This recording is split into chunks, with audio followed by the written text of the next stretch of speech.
दांभिक मनुष्य काय करत असतो? जो संन्यास कर्मसंन्यास त्याच्याकडून घडतो तो चित्तशुद्धीपूर्वीच घडतो. कर्माची योजना कशासाठी आहे? चित्तस्य शुद्धये कर्म. कर्म हे चित्ताच्या शुद्धीसाठी आहे. पण चित्तशुद्धी होण्यापूर्वीच आग्रहानं दुराग्रहानं तो काय करत असतो? कर्माचा त्याग करत असतो.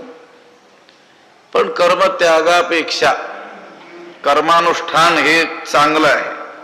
म्हणून कर्माधिकारी जो कोणी आहे त्यानं नित्य कर्म अवश्य केलं पाहिजे. भगवंत या श्लोकातून ते सुचवतात. हे केल्यानं काय होतं?